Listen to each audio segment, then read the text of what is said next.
పెద్దలు అయ్యన్న పాత్రుడి గారికి 16వ శాసనసభ సభాపతిగా ఈ సభ మిమ్మల్ని ఏకగ్రీవం ఎన్నుకున్నందుకు మనస్ఫూర్తిగా మీకు ధన్యవాదాలు. ఇది ఒక అద్భుతమైన అవకాశం సార్, సువర్ణ అవకాశంగా భావించాలి. ఎందుకంటే ప్రజలు కోరారు మార్పు కోసం.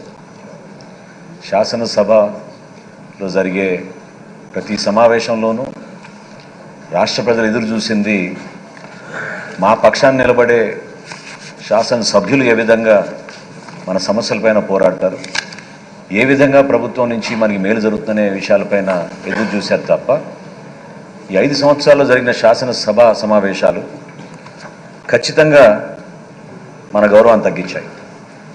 తెలుగు ప్రజలు అనేక ప్రాంతాల్లో నివసిస్తున్న వాళ్ళు కూడా ఎంతో బాధతోటి, ఆవేదనతోటి ఎందుకు మన విలువలు ఈ విధంగా తగ్గిపోయినాయి, ఎందుకు మన సభని మనం మర్యాదపూర్వకంగా సాంప్రదాయాలు నిలబెట్టుకుంటూ మన శాసనసభలో ఉన్న రూల్స్ని, ప్రొసీజర్స్ని ఫాలో కాకుండా ఇంత దారుణంగా ఎందుకు మీరు నిర్వర్తిస్తున్నారు అనేది ప్రతి ఒక్కరి ప్రశ్న.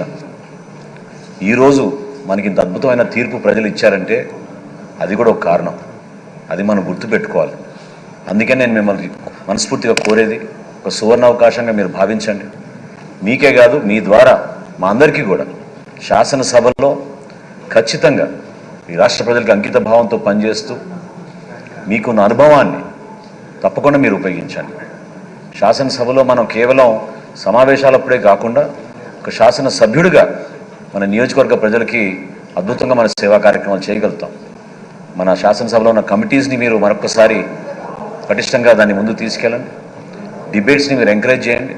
ఫరూక్ గారు పెద్దలు అన్నట్టు అనేక సందర్భాల్లో మీరే ఈ సభకి మీరే ప్రతినిధి. సో బయట జరుగుతున్న కార్యక్రమాల్లో కూడా మీరు దయచేసి ఈ సభ హుందాతనాన్ని, మర్యాదని పెంచే విధంగా ప్రభుత్వ శాఖల్లో ఉన్న ప్రతి అధికారి కూడా ఈ సభకి ఆ విధంగా గౌరవంగా రెస్పాన్సిబిలిటీ తీసుకునే విధంగా చేయాల్సిన బాధ్యత కూడా సభాపతి గారి స్థానానికి కలుగుతుంది. నేను మిమ్మల్ని కోరుకునేది మనస్ఫూర్తిగా, గతంలో జరిగిన అనేక అంశాలపైన మనం చర్చించుకున్నప్పుడు ఇక్కడున్న సెక్రటేరియట్ని కూడా మీరు మరొకసారి ఖచ్చితంగా రీవిజిట్ చేసి చెక్ చేసుకోవాలి. ఎందుకంటే ఒక పర్టికులర్ సమావేశం నేను చూసినప్పుడు నేనే ఆశ్చర్యపోయాను. టీవీలో చట్టాన్ని సవరిస్తున్నప్పుడు కనీసం సభ అనుమతి తీసుకోకుండా చట్టాన్ని సవరించేశారు. అటువంటి ఉదాహరణలు చాలా జరిగినాయి 5 సంవత్సరాల్లో. దయచేసి మీరు వీటన్నింటి కూడా గమనించి మీరు కొత్త నాయకత్వాన్ని ఎంకరేజ్ చేయండి, కొత్త సభ్యులకు ఎక్కువ అవకాశం ఇవ్వండి. డిబేట్స్లో పాల్గొనే మా సభ్యులందరికీ కూడా ఎక్కువ సమయం కేటాయించి పార్టీలకు అతీతంగా మిమ్మల్ని ఏకగ్రీవంగా ఎన్నుకున్నాం. పవన్ కళ్యాణ్ గారు ప్రతిపాదించారు. భారతీయ జనతా పార్టీ, తెలుగుదేశం పార్టీ నాయకులందరూ కూడా మనస్ఫూర్తిగా మిమ్మల్ని, మీకున్న అనుభవాన్ని, మీరు రాబోయే రోజుల్లో చూపించే నాయకత్వాన్ని పైన నమ్మకంతో మిమ్మల్ని సభాపతి స్థానంలో కూర్చోబెట్టినందుకు నేను కూడా ఎంతో గర్వపడుతున్నాను. మనస్ఫూర్తిగా విష్ యూ ఆల్ సక్సెస్. మేము మీతో కలిసి ఉంటాం.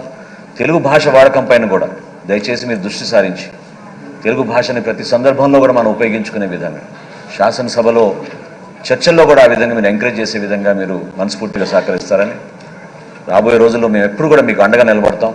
అన్ని విధాలుగా మన సభ గౌరవాన్ని పెంచే విధంగా మీకు సహకరిస్తామని మరొకసారి ఈ సందర్భంగా తెలుపుకుంటూ సెలవు తీసుకుంటాం.